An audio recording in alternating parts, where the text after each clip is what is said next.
Hey guys, can you beat Oblivion on the maximum difficulty setting? Short answer, yes. Obviously. Long answer, however long this video is. First, let's go over how difficulty actually works in Oblivion. So basically, at the default difficulty, with the slider in the middle, you deal 1x damage to enemies, and enemies deal 1x damage to you. But on the maximum difficulty, you only deal 1/6. Yeah, that's right, 1/6 of the amount of damage, while the enemies deal 6 times the amount of their normal damage to you. And that means that, except for effects that directly remove health points, you're not going to do basically any damage to anything, especially physical, like with a weapon or your fists. Just for context, the also ball-crushing legendary difficulty on Skyrim, they only have a 3x damage modifier for enemies and 1/3 for the player, so it's definitely way harder in Oblivion than in Skyrim. However, there are a couple of ways to get around this insane difficulty, the two primary ways being summons and stacking spells. So the creatures you summon from your conjuration spells aren't affected at all by the difficulty slider, so they'll deal regular 1x damage to the enemies. And this is going to be our bread and butter way of killing most enemies in this game, especially early on. And then the second method we'll be using is called spell stacking. So basically what you do is you take a couple of spells that give someone weakness to magic, you keep stacking it on them repeatedly, and then you hit them with one final damaging spell and they just absolutely explode in one hit. That's how we're going to be killing a lot of the bigger, badder enemies that would take our summons too long to kill. I'll explain more in depth how that works later on in the video. But anyways, there are only 3 rules for this run. Number 1, play on the max difficulty. No shit. We're not going to be moving the difficulty slider at any point. I don't care if it's too hard. I don't care if we want to cry. It stays at the maximum difficulty from the tutorial all the way to the final cutscene. Second rule is no glitches, so we're not going to be duplicating, we're not going to give ourselves permanent enchantments, we're not going to stack skooma to get 400 speed, no out of bounds clips, no save warping, no infinite level up exploits, none of that. Not even my sacred lockpicking trick. Oh, that one's my favorite. We will be allowed to use exploits, but we're not going to be using very many. Well, very many things that I would consider an exploit, but you be the judge of that in the comments. And then finally, rule number 3, finish the main quest. That is the only goal for this run. Anything I do that's not the main quest is probably either to help me do the main quest, or something I did for absolutely no reason at all that I thought would be helpful, but ended up not being very helpful. Anyway, with that out of the way, let's meet the wonderful, the beautiful, the one and only Maxine Difficultus. Isn't she pretty? So for our race, we're going to choose Breton because they start out with higher magic skills. I think they start out with more points in Conjuration and Destruction, which is perfect because that's what we're going to be using most of the time. They also get a bonus to their Magicka bar, so they start out with more starting Magicka. And since we're going to be just using spells to kill anything, I'd say that's pretty good. They also come with 50% magic resistance. As you'll see later on, this won't really help us when we die in one hit to any meaningful spell anyway. And with that, we begin the tutorial. Vaylendreth starts his usual racist yapping and tells us the guards are coming for me? You're going to die. Hey, you hear that? The guards are coming. For you! Yeah. So Patrick Stewart and his security detail burst into our cell. He tells us that he knows who we are and what we did, but it's okay because he told us that what we did doesn't even matter. Whatever that's supposed to mean. Secret passage opens in our cell and we decide to follow the posse, you know, just to see what's up. Suddenly we get jumped by a bunch of Mythic Dawn goons, but of course they're no match for Patrick's Secret Service detail. If they attack me, I can demonstrate just how quick we'll die. So if I... Look how little damage we do to him. But to nobody's surprise that's ever played Oblivion, the entourage leaves us on our own to deal with a few rats. Now normally these rats are pretty easy. They die in a few hits. But these rats don't fuck around. Remember, they deal 6 times the amount of damage. But it's okay because we're a boss and we get past them the first try. We decide to throw on our Nikes and just zoom past all the enemies on the way, not even dying once.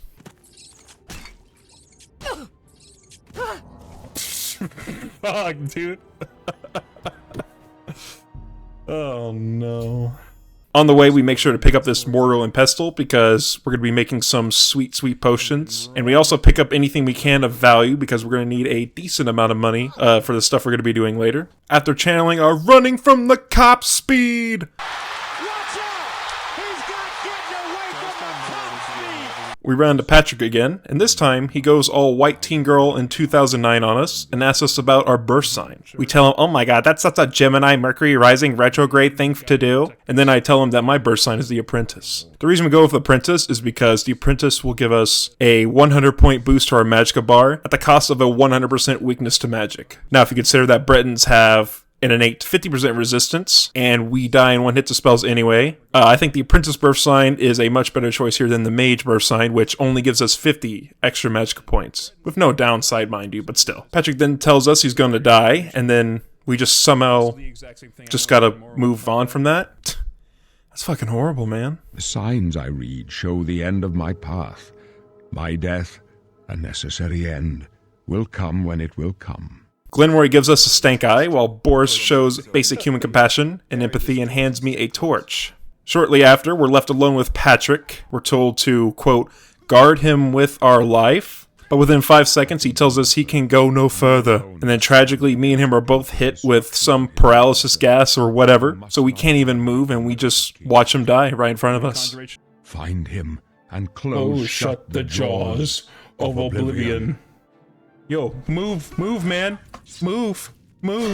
That trauma will live with me for a very, very long time. Also, bro thinks he's got jokes. Of you, I'm guessing you're an experienced pilgrim. Am I right? I'm an experienced pilgrim. Voyagers on the Mayflower be like. So for our custom class, we're going to specialize in magic, obviously. So we're going to make our favorite attributes intelligence and willpower. As for our major skills, the ones that will matter the most to us are conjuration and destruction. And then for other major skills, we're going to go with illusion, sneak, alchemy, alteration, and acrobatics.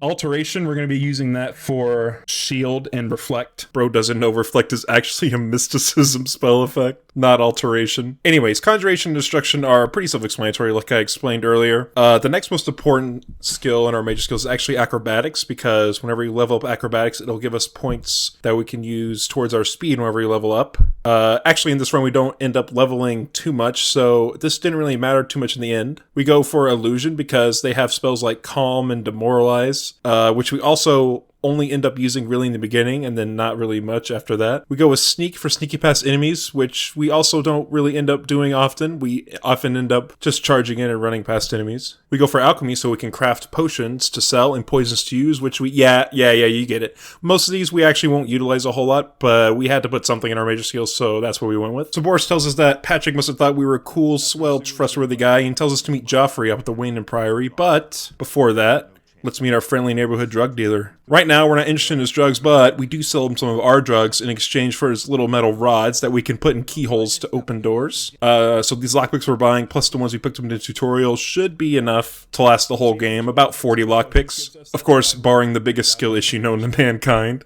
So after that shady dealing's done, we're going to go to Waynon Priory and hand over Patrick's gold chain to Joffrey. Joffrey tells us that only Crazy Pants Patrick would have this exact series of events unfold, wherein a prisoner, a random prisoner, mind you, is delivering the Amulet of Kings to Joffrey. Joffrey actually tells us that Patrick has a illegitimate son who is a priest over in Kvatch. Then we try to open Joffrey's chest because he said he was on our side, but he bitches and complains when we try to pick the lock on his chest. Why is it stealing? Come quickly, we've got a burglar. So we quickly cast a quick load spell, and then this time we try asking him kindly and nicely to open the chest, and that thankfully works. Hey, how about you unlock it? Thanks, man. So the reason we came to Wayne and Priory immediately is because we're going to need 10 points of fame in order to go to a Doomstone later on in the game. The Jones Stone, actually, which will give us invisibility greater power. We need at least 10 fame, or technically 10 renown, which is just your fame plus your infamy. We need at least 10 renown to activate the stone, and we get 1 just for leaving the tutorial and going to talk to Joffrey. And we're going to get more than enough a little later on. So our next order of business is going to be borrowing 500 gold from the arena lockbox.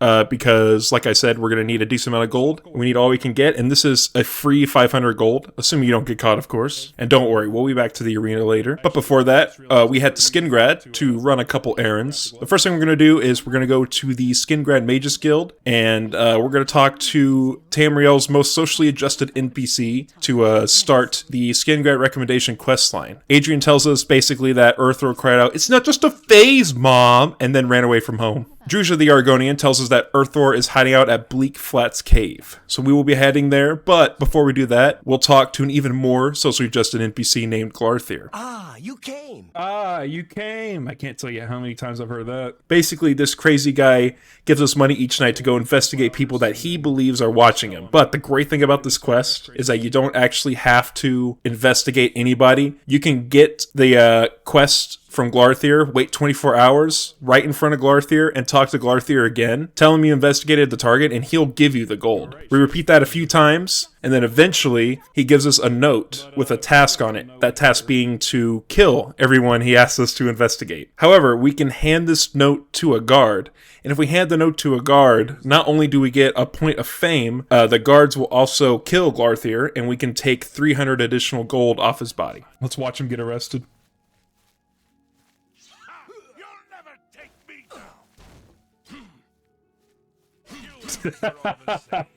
Yeah, get him, dude.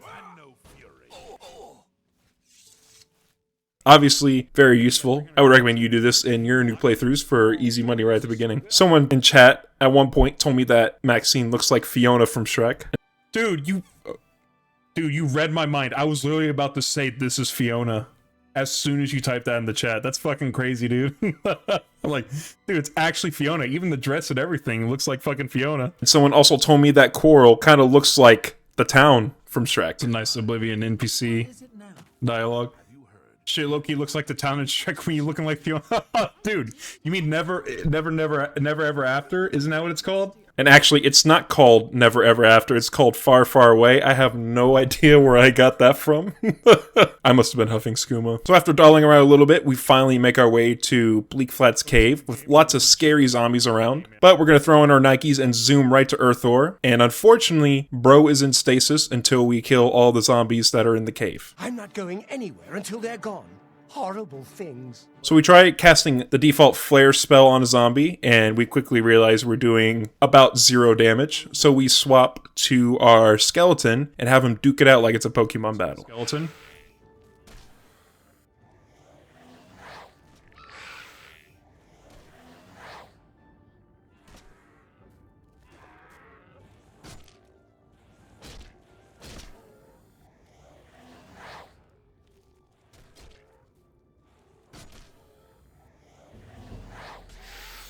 Damn, you see that? Then we discover that we can actually use our calm spell on the zombie and basically make him stop moving and stand completely still, which obviously gives our skeleton summon a much easier time actually killing him. 3. Yep. So I guess we'll just calm him and then let the skeleton do the work.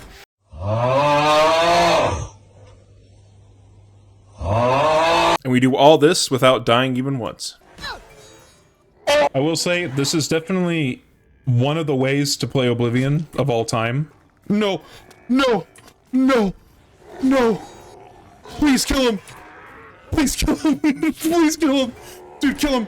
Oh my... So we rinse and repeat until finally the last zombie is dead and we release Earthor from his stasis and enable him as our follower. Of course, we have to return him at some point for the Skingrad recommendation quest, but for now, he's actually a pretty decent follower and he'll do a decent amount of damage.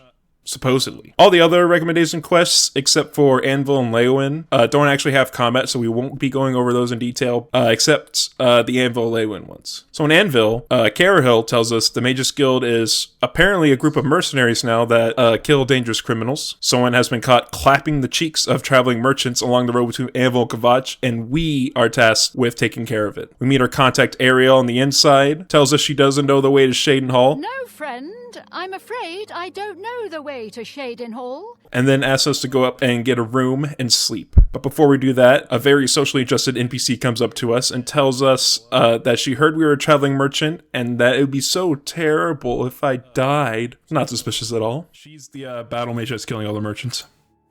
Don't you worry, what with the recent killings and all? I'd be ever so scared if it were me. I haven't left the inn in days, just in case.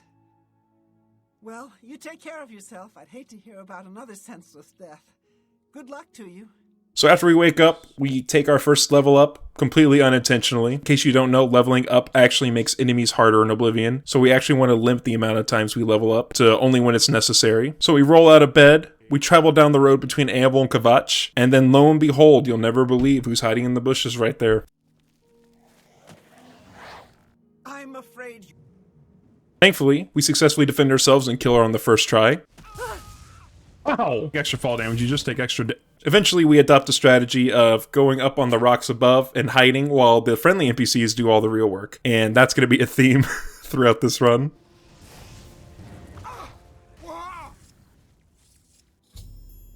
Okay, got it. With that done and dusted, we head over to Leywin and speak to Degale, yet another prime example of socially adjusted NPCs. Words are difficult. They come and go. The voices, though, so loud they are, they drown out the words. Without my amulet, my stone to lock the voices away, the words will never come and stay. Yo, that's some fire bars, though. She tells us to speak to her right-hand girl, Agata, who informs us that this crazy witch is only crazy because she doesn't have her crystals. And then we speak to Calthar, who understandably thinks Degale shouldn't be any sort of leader in the Mages Guild. She's clearly not fit, that's all. No, man, I totally get you. I wouldn't want someone like Degale fucking in charge of anything, bruh. Can you imagine Degale being the fucking leader of your local homeowners association? We're told to talk to Degale once more, and she informs us that her father was the initial collector of these crystals in her family, and that her father's special crystals hidden somewhere deep in the depths of Fort Blueblood. Armed with this knowledge, we start bunny hopping over the fort like it's a Half-Life speedrun. Between our summons and Earthor, we take out most of the enemies with only a little bit of trouble. Up as it is. On max difficulty, at least.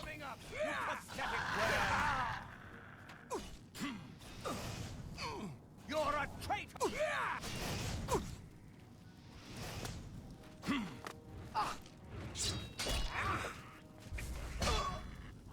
Nice, dude. Yo, where's Earthor? Actually, I was joking about Earthor. Bro just kept running away repeatedly. Yo, where's Earthor, though? Where are you, buddy? Oh, ow. Oh, pfft. Are you fucking kidding me, dude? Move your ass, Earthor. Dude, why are you running? Hey, man. Eventually, we find Degale's crystal, but before long, Calthar decides to spawn in and attempt to kill us. We take him out swiftly, though. I give up. Are you serious? Dude, Earthor's running away. Bro took too much damage.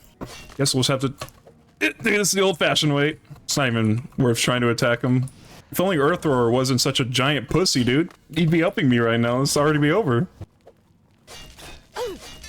Oh, God. Okay, let's get her, scamp.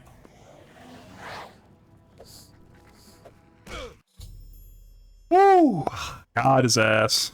And with that, we do some shopping for spells, clean up the rest of the recommendation quest, unlock the Arcane University with little trouble. Two things I'd like to note though. In the core recommendation quest, Fingers of the Mountain, we give the Fingers of the Mountain to Tychius because if you give it to Tychius, you get 2 fame for the quest instead of 1. And remember, we need 10 fame to get our invisibility power. And then the second thing of note is that we decided to purchase a summon Scamp spell from the Choral Mages Guild. The Scamp is a much more resilient and much more powerful summon than the Skeleton, at least in my experience. So at last, we finally have access to the Arcane University, so we're going to go ahead and head there, grab the filled Grand Soul Gems from the lobby, and go to the spell-making altar, and we're going to be making spells to level up our magic skills, so Destruction, Conjuration, Alteration, and Illusion. For leveling spells, all that matters is that at least least one of the effects has a valid target. The School of Magic on the top effect is going to be the one that gets leveled whenever we cast a spell. So for example, we can make a spell that makes a light on touch and fortifies magic on self for 20 points. Since fortify magic on self always has a valid target, the spell will level up, and we'll level up the illusion school because the light effect is at the very top, regardless if we actually hit anything with the light effect. We're using on touch because the animation is faster than the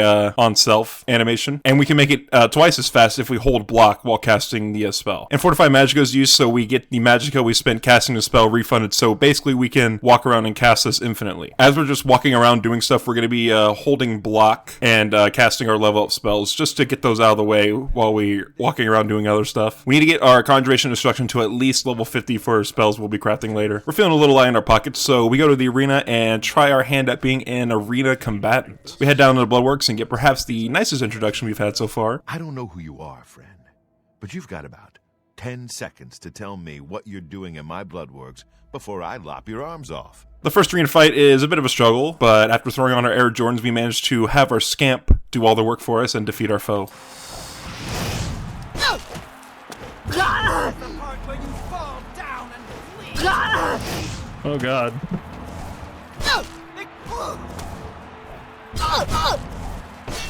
Match is mine, weakling. Why is she so fast? Mine. When they say I thought Mudcrab's fiercer than you, it kind of makes sense on this difficulty. Yeah, no, actually. Oh, get him, boy. Get him, boy. Oh! Second fight, however, not so easy. Okay, starting off strong. I gotta lock in. Nice, my light armor skill went up. Okay. Ooh, God. But we decide to harness the power of our entire brain and perform this strategy.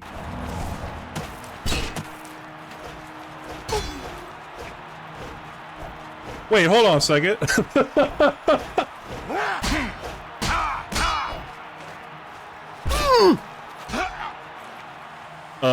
Technically this run's supposed to be glitchless, but I don't think this counts as a glitch because you could do this on accident, and technically I'm jumping in bounds. I'm not doing any crazy out of bounds warps or anything, but let me know what you guys think in the comments if you think this is a glitch. And this also works really well because for some reason arena combatants will never attempt to attack your summons. Now for archers, obviously they're gonna shoot us if we're standing up there. So for archers, we just do something like this. Basically just hide behind the pillars and dodge the shots while our summon takes them out.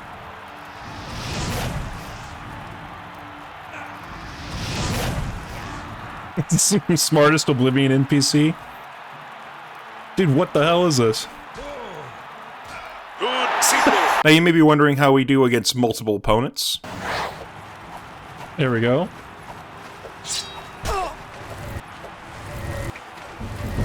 This might take a while because just got 3 of them to kill. I'm not even looking at my summon.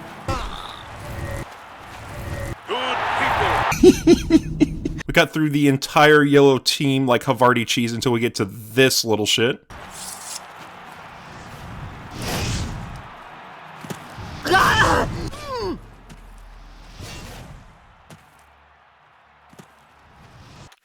We can't jump up and use our trick because if we stand up there, he's just going to shoot us with his fireball and one-shot us. And we also can't hide behind the pillars because he also has a sword, so he'll just run up and attack us. So instead of trying to fight him right now, we go ahead and head north of Skingrad where the Jonestone is to get our greater invisibility power. The power grants us a whopping 120 seconds of invisibility, plus some buffs to some skills that we don't really care about. We're going to be using this to run through particularly dangerous or difficult sections. We head back to the arena, use our newly acquired great power, and we just let the Scamp take out the spell sword like this.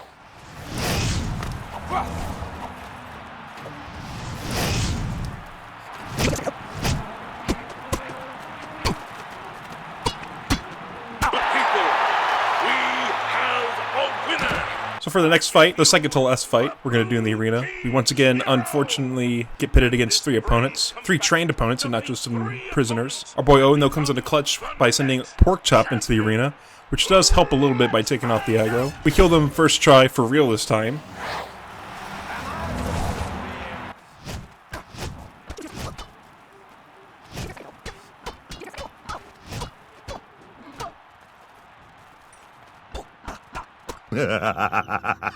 And then after we head down to the Bloodworks, we fuck everything up by accidentally challenging the Grey Prince before starting the Origins of the Grey Prince quest. So we can't do his quest and then have him stand still in the arena and let us kill him for free. But that's okay, as you'll see. We'll just take him out the regular way.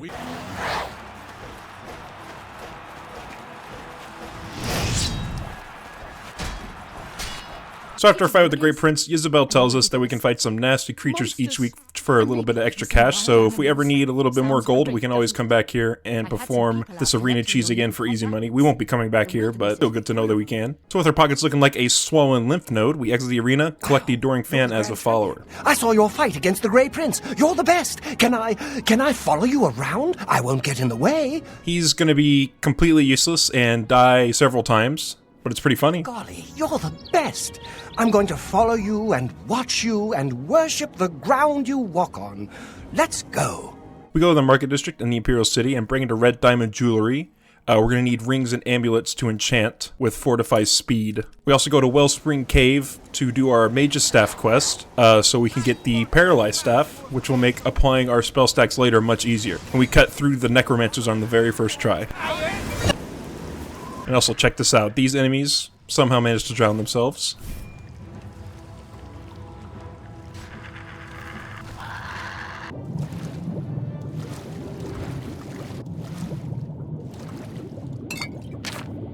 Nothing about our paralysis stuff is that we only have 40 charges, so we really have to be picky about when we use it. 40 may seem like a lot, we're gonna have to kill around 40 enemies. And we've already used our Grand Soul Gems for Fortified Speed enchantments, so there's not gonna be an easy way to refill our paralysis staff. So the next thing on the agenda is to head to the spell making altar and actually craft our spell stacking spells. So we're going to make two unique spells that both have 100% weakness to fire and 100% weakness to magical on touch. You have to use two spells because you can't reapply the same spell twice. So for example, you can't use the same weakness to magica spell over and over to keep exponentially increasing their weakness to magica, but you can use two spells even if they have the exact same effects. You can use two different spells and switch between them and it'll keep stacking the weakness basically however much you want, as long as you keep alternating between the spells. So if we hit them with a bunch of weakness to magic and weakness to fire over and over, and then we hit them with one final fire spell, ideally they die in one hit, no matter how high of a level they are. The only problem is our paralysis staff only has 2 seconds of paralysis, so it's not going to be completely free,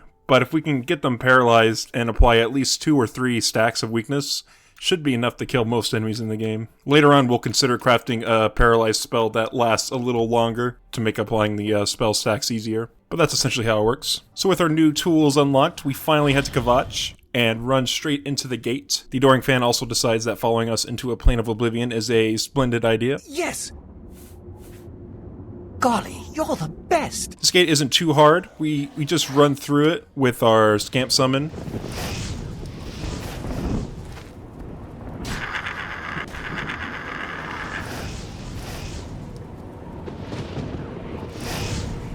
And we test out our spell stacking on a couple of the Dremora in there.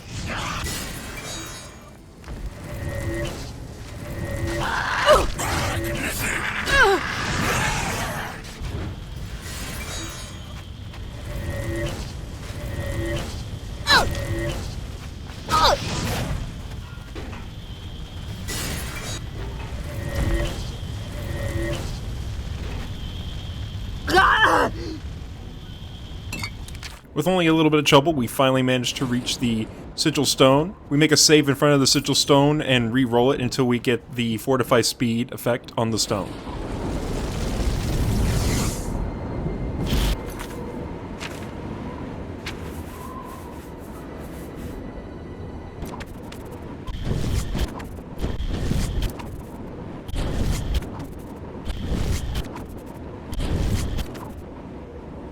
So after we close the gate, we run into Martin inside the Kvatch Chapel. With my Better Faces mod, his eyes completely disappear while he's frowning, which looks kind of fucking hilarious. Who are you? What do you really want with me? So with Martin in tow, we decide to make a quick pit stop to Vindicel. For the main quest, we already know with our Giga Brain that we're going to need a Daedric artifact and a Varla Stone to open the portal to Mankar Camoran's Paradise later on. So we might as well defeat Umbra to get her sword to get the Clavicus Vial for the Master Clavicus Vial. Before you go run to the comments, yes, now I know it was supposed to be the Great Welkin Stone to grab, not the Varla Stone, but don't worry. Much later on, I have that realization. As we're going through Vindicel, Martin decides to repeatedly step into a trap.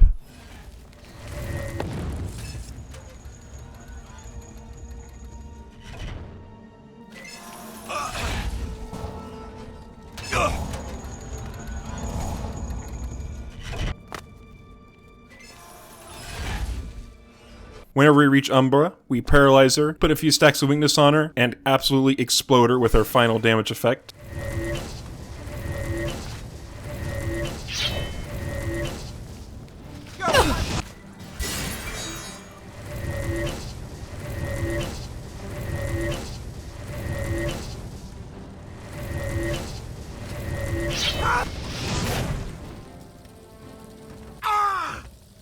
A level 20 enemy killed in one hit. Martin doesn't like that and cries out, "No!" No! I can tell just by that frown that he's disappointed in us. So after retrieving the Umbra Sword, we're going to head to the Shrine of Clavicus Vile and give Clavicus Vile the Umbra Sword in exchange for the Mask of Clavicus Vile. Now normally, you have to be level 20 to unlock this quest, but if you have Umbra in your inventory and you speak to the Khajiit at the shrine, you actually get the quest pop up that tells you that you've received Umbra's Sword and you're able to give the sword to Clavicus Vile. We also go around back and interact with the dog's ass to skip the dialogue that plays after you deliver Umbra, which is a speedrunning strat lovingly known as dog butt skip. Now, are these glitches? I'm not sure, because you can reasonably obtain Umbra before you're even level 20 and do this completely by accident. And even if the dog butt skip is a glitch, it just saves a minute of dialogue anyway, so who really cares? If you think that invalidates my run, that's between you and God. So after we obtain the Mask of Clavicus Vile, we head to Cloud Ruler Temple and watch a cinematic masterpiece unfold in front of us. Are upon us. The Emperor and his sons were slain on our watch. The Empire is in chaos. But there is yet hope. Here is Martin Septim, true son of Uriel Septim. Hail, Dragonborn! Hail, Martin Septim! Hail! Hail! Totally not an awkward, stilted cutscene. Martin confides in us that he's not quite ready to be the Emperor, so we tell him that, hey man, we'll do it if you don't. Seems like a pretty cushy job to me. We would love to be the richest and most powerful person in all of Tamriel. After we're done talking to Martin, we go talk to Joffrey, who tells us to report to Boris back in the Imperial City at Luther Broad's boarding house. Whenever we get to him, we roll a nat 20 on our insight check and immediately suss out a Mythic Dawn agent whom we swiftly eliminate. By the Nine Divine! Assault! Assault!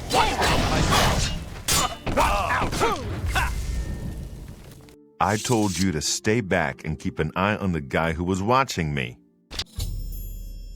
After the Mythic Dawn agent's dead, Boris tells us that we really need to practice our discretion, and that we need to find 4 books that will lead us to the Mythic Dawn's secret hideout, the Mythic Dawn commentaries. As soon as we leave the boarding house, we get arrested for murder, and to this day, I'm still not sure why. It's all over, lawbreaker!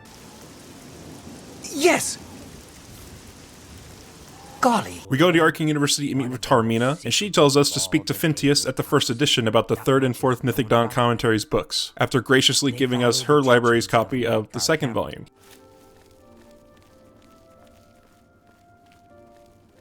By Azura, by Azura, by Azura! It's the Grand Champion!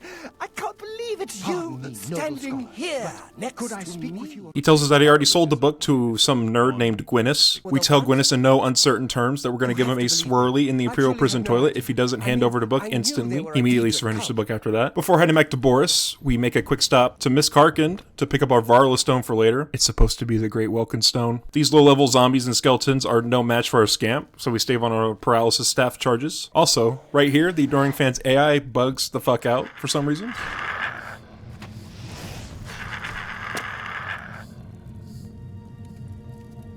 After picking up the Varlo stone, which should be the Great Welkin stone, we report back to Boris, who tells us he actually has a meeting with a Mythic Dawn sponsor to obtain the 4th and final commentary on the Mythic Dawn. So we, along with Boris, head into the sewers, and we get completely lost for about 30 minutes trying to find Boris. I could have sworn that Boris just bugged out and teleported out, but actually it was just a skill issue. Eventually we do find Boris again, and we find that his animations are bugging out, and he starts levitating on water like he's Jesus Christ. I know the part of the sewers you were talking about.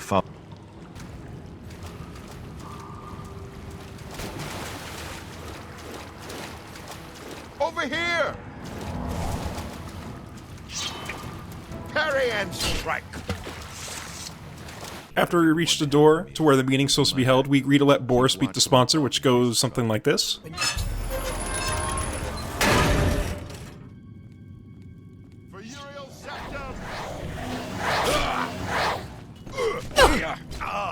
So this time, we insist on meeting with the sponsor, and unfortunately our boy Boris passes away. Rest in peace. Be glad you will not live to see the day Lord Dagon walks the earth. I do not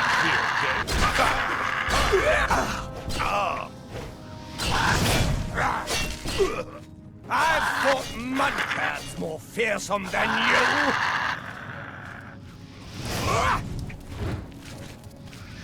I do not fear death.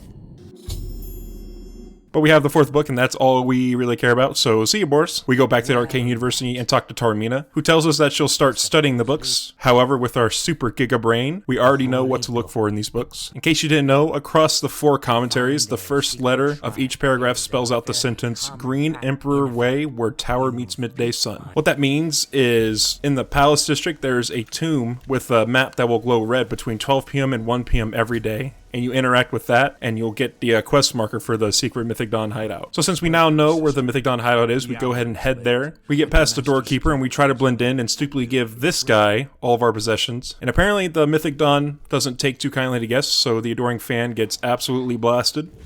You are weak, like the gods you pray to.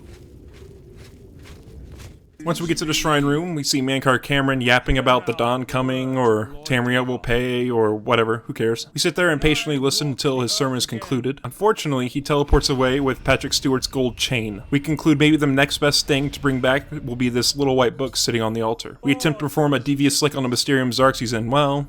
The time of cleansing.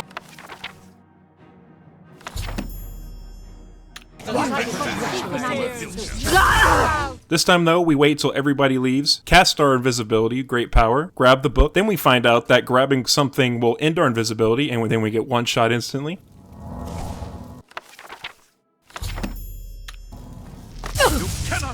Now we try grabbing the book and then going invisible. We have to kill this guy to get all of our stuff back, so we take him out first, and then we take out the other few enemies in the room. After we're done with that, we just wait 24 hours to get our invisibility power back and run past all the Mythic Dawn cultists. We decide to sleep in a bed that we found on the way and get absolutely jump scared by Lucy and LeChance.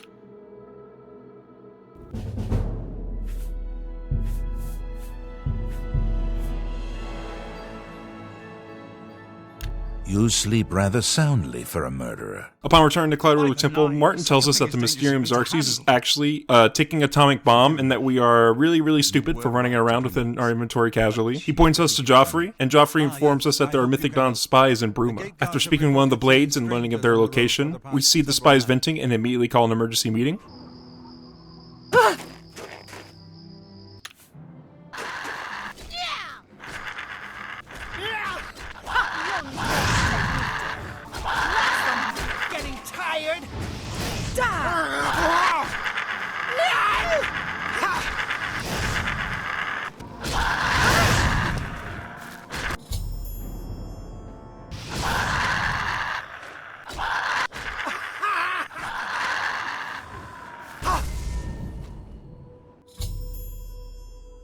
In Bruma, Captain Bird gives us the green light to search Gerald's basement for the juicy secret plans that the spies had. We run back to Cloud Ruler Temple to hand these plans over to Joffrey. He doesn't give us 1 second to brief before telling us that we have to close yet another Oblivion gate.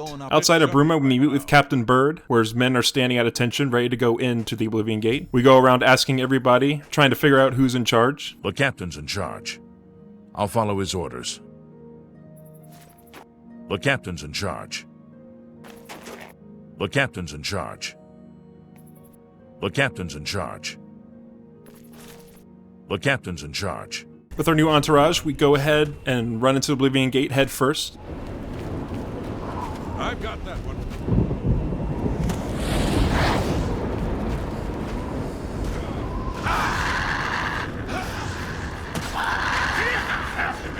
The adoring fan decides to follow us once again. Yes!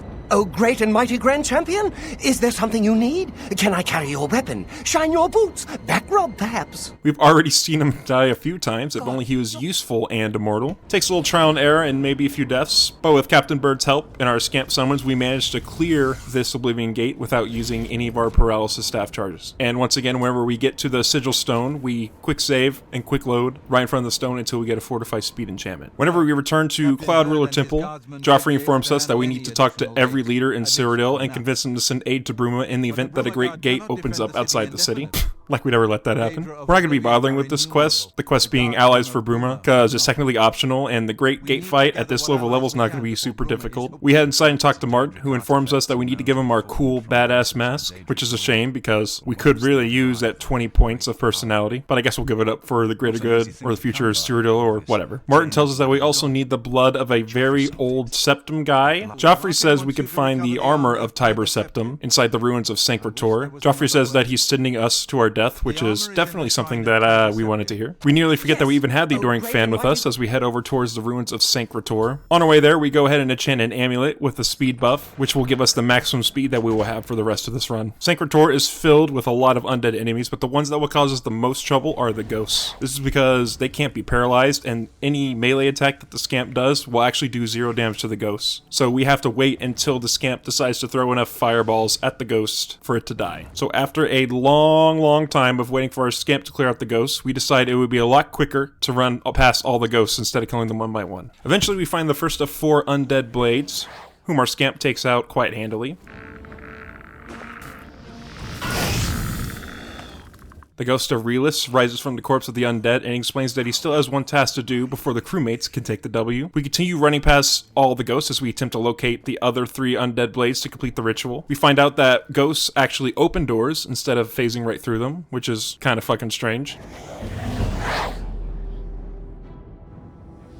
After getting one shot off cooldown several times, we find the second undead blade, and we dispatch him swiftly with our scamp summon. Afterwards, we get lost and die a few more times before we locate the third undead blade, and eliminate him as well. With our scamp, of course. However, after we kill the 4th and final undead blade, we notice that all the ghosts we haven't killed thus far are all stacked up in a single small doorway. We try waiting for the scamp to kill them, but we get impatient and then we die.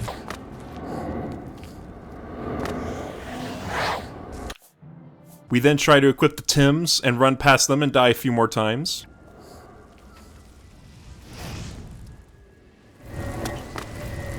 After several attempts, we make it past, and then accidentally die again to fall damage.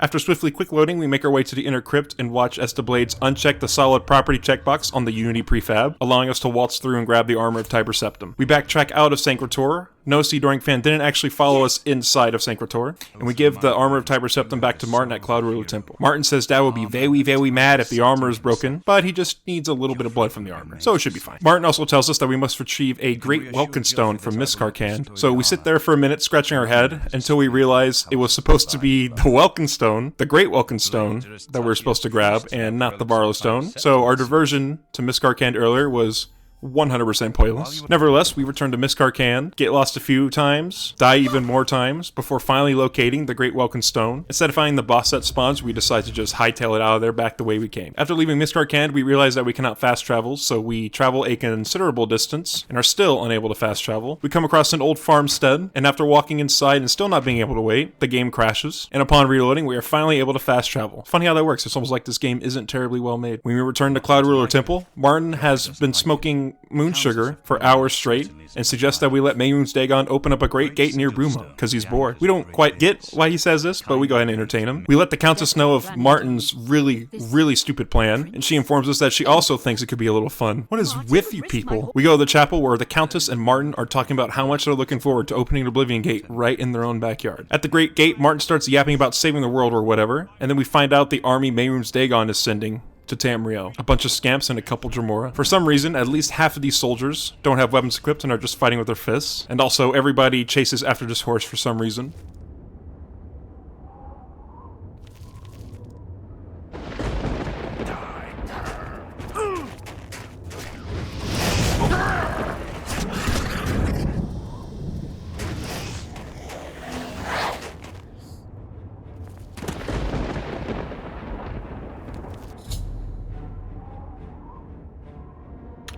Man, don't you love how buggy this game is? Nevertheless, we enter the Great Gate and are greeted by a huge-ass siege automaton. We enter the first tower and get jump-scared by a Dremora, and die several times to him, trying to run past him without using any of our staff charges. Eventually, we decide to use our invisibility power and just run right past him, only to run right into another one and immediately die. After finally getting past the second Dremora, we exit back into the Plane of Oblivion, and goof around for a little while until we discover that we only have 10 whole minutes to close the gate. After that, we lock it in and find the main tower where the sigil stone is located. For some reason, the Adoring Fan has spawned inside of the main tower, despite not having followed us into the gate initially. We run into a trap and die to another Dremora.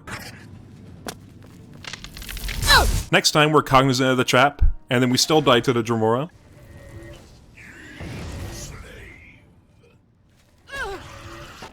After a few more attempts, we decide to just paralyze him and run past, and not even bother putting our spell stacks on him. And finally, we entered the final room of the main tower and removed the Great Sigil Stone, the last ingredient for Martin's recipe of a quick weeknight gate to paradise.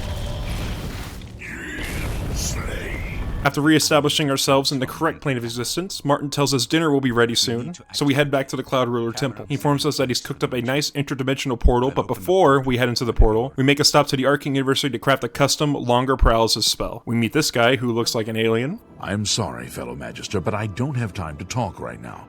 My studies keep me very busy, as you can well imagine. At the spell-making altar, we realize we actually don't know a paralysis spell, so we can't craft our own paralysis spell. We head to the Breville Mages Guild to purchase the Immobilize spell, but to cast the spell we need 75 levels in illusion, so we spend the next 20 minutes running into a corner casting our illusion leveling spell. Once our illusion's at 75, we craft our custom paralyzed spell and head back to Cloud Ruler Temple and into the portal to Mankar Cameron's paradise. He starts just yapping in our ears. We're trying to take a nice stroll through the park. So, the cat's paw of the Septims arrives at last. At the entrance to the Forbidden Grotto, we meet Cathutet, who asks us if we would like to fight him, or do him a little favor. Knowing that we're flattered, but don't swing that way, we evaporate him with our spell stacking, instead of doing his favor.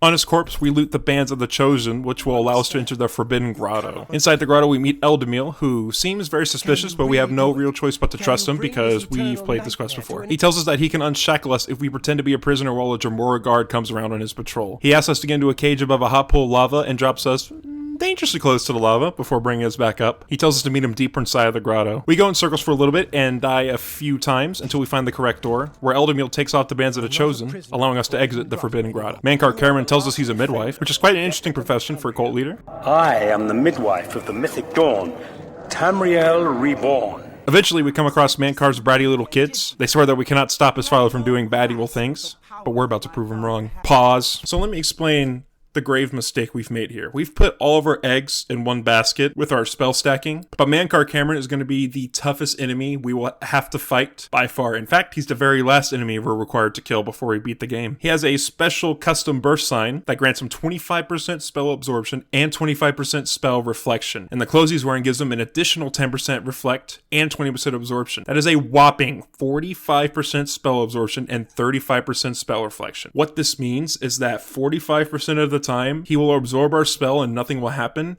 and 35% of the time whatever spell we cast will be reflected right back onto us. And he also has resistance to all sorts of magical damage too. So inevitably we die here a lot, and I mean a lot.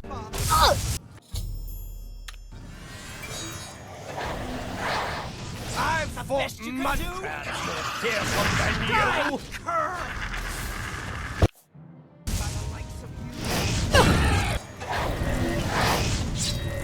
You know nothing. For being beaten by the likes of you. We don't just have to deal with Mankar Cameron himself, but his two kids are also fighting us. And they have a little bit of spell reflection and absorption themselves. Not to mention that Mankar Cameron summons very powerful Dremora lords repeatedly, and his children come back whenever they die. After realizing putting our magic on him won't work, we try to use our Scamp spell, which, as you can probably figure out, does absolutely nothing to anybody in this arena. Eldemil is technically a follower who followed us in here, but every time he reaches the boss arena, he just gets insta-killed. So after about an hour of doing attempts, we realize that we can kill his two children beside him while his monologue is playing, and he won't aggro on us. It makes it a little bit easier since we only have to focus on Mankar Camoran, but the issue is we still have to land several spells in a row without any getting absorbed or reflected. So keep in mind, that means we have to dodge several 45% plus several 35% chances in a row. Not likely we're going to beat him like this. Eventually, we realize something. And by realize something, I mean, I just looked it up. Instead of using magic, we can try using poison damage against him. Mankar Camoran doesn't have any special resistances to poison. So instead of having to land several spells in a row, we only have to land 2 100% weakness to poison spells and 1 paralyzed spell to eliminate him with a drain health poisoned in 1 hit. Paralyzed spell is of course optional, but it makes hitting the weakness to poison spells a lot easier. So with this knowledge, we reload a save we made, thankfully, right before entering the portal, and once again we return to our friendly neighborhood drug dealer. This time we are trying to buy some drugs. We purchase his drain health poison, and we poison the blade of woe with it that Lucian gave us when he jump scared us earlier. After that, we buy the appropriate spell effects from the appropriate vendors, and head to the Arcane University and craft a 100% weakness to poison spell. We will be stacking this with the weakness to magic spell we already have to buff up the poison weakness effect. So basically our weakness to poison is going to be a lot more effective if they're already weak against magic. So feeling more confident than ever, we head back into the portal, speed run our way through Forbidden Grotto into Karak-Agayor, where Mankar Camoran is waiting for us. And still yapping. It still takes us several attempts, but then we pull this off. The time of closing is almost here! lost. Not good enough, I'm afraid. You could see me spazzing on the camera there. I was so excited when I finally did this, I just about threw my mouse off my desk.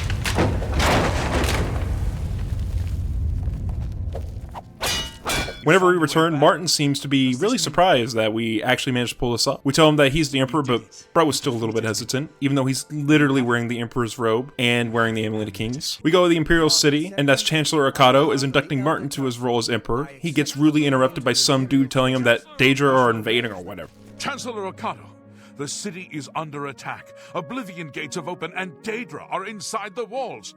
The guard is overwhelmed. Courage, soldier. We have an emperor again.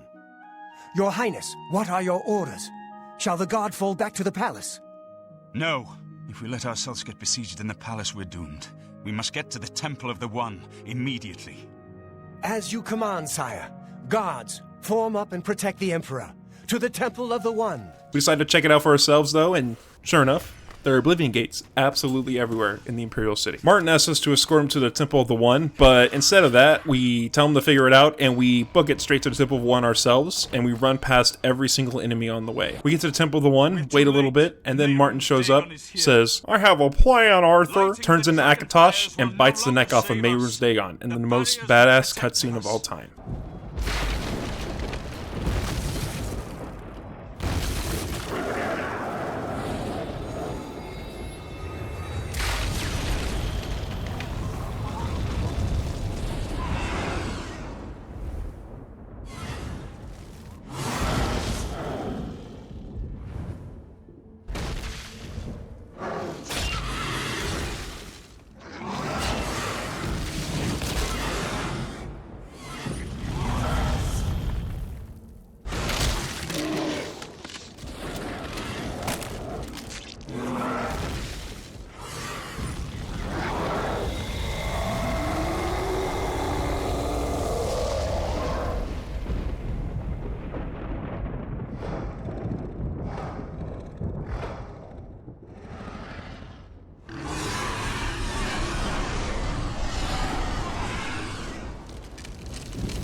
High Chancellor Akato does his running on a treadmill impersonation, and with that, our run is complete. We have completed the main quest line in Oblivion, start to finish, no glitches, on the maximum difficulty. Although it was difficult, frustrating, and especially tedious, I did actually enjoy doing this run, because it got me to utilize spells that I don't normally use, like summons, or like the illusion spells, so it was pretty fun actually for me. More in a scholarly, scientific kind of way than in a fun gameplay way, but still. Would I recommend trying this yourself? Probably not, unless you enjoy cock and ball torture. Anyways, that's all I got, guys. I might do more challenge runs in the future, so please, if you have any ideas, let me know in the comments. And don't forget to drop a like and a sub if you like this stuff. And I also stream over on Twitch. Link is in the description. Okay, bye.